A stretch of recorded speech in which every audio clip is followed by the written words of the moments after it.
when we talk about a next generation IFM program, it's kind of commonly used term that can often mean a lot of things. I think the way we use it when speaking with clients and the way they often use it when speaking about their programs is when your contract is up. Sometimes that renewal can take a couple forms. It can go out as a simple extension under the same terms. You don't really change anything. You just extend it.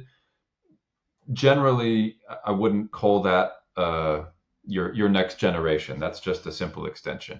Versus if you said, okay, well, I'm happy with my relationship. Our partner is doing a great job, but there's a lot of things I would like to change, right? Objectives of your organization have evolved. You have learnings, you have things that you put in place as you build up your, let's say, first gen program as an example. Those things are now working, and now you have other matters that you would like to address or stakeholder requirements that you need to meet. Many clients will take that out to the market, or sometimes they'll simply renegotiate with their incumbents. Either one of those I would call a next generation program.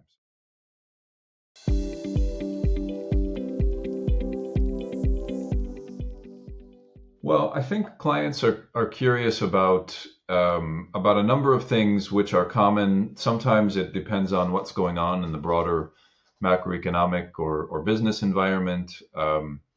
Oftentimes, this can be industry or even client specific, of course. It's usually some combination of what does the supplier market look like? What are we seeing from suppliers? What are our peers in the same industry, or what are others, let's say, programs similar in nature to us from other industries? Are they doing things which we might be able to learn from?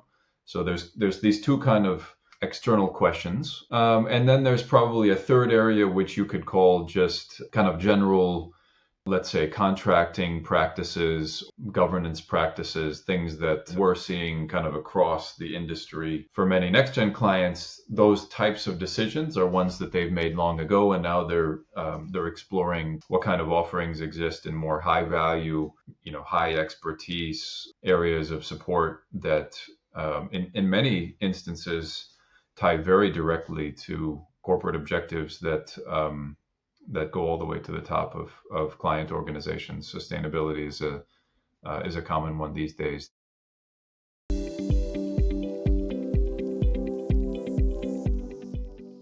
There are certainly ongoing commercial targets that clients have. So they always, on the commercial side, they're always looking to control costs, oftentimes to reduce costs, to ensure that there are a commercial model and terms in place that I would say are fair. Fundamentally, can we have a model that's relatively simple, but that drives the right behavior?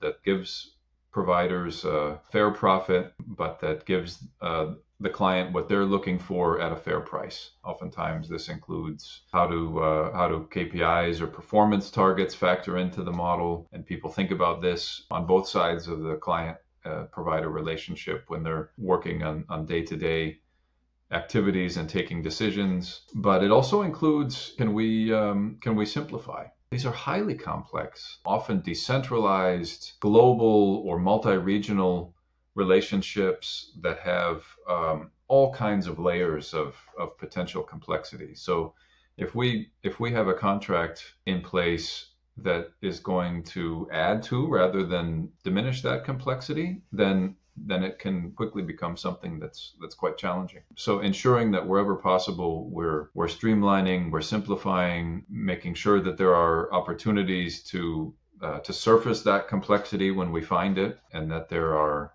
good governance practices and forums to address and sort through these kinds of issues when they come up.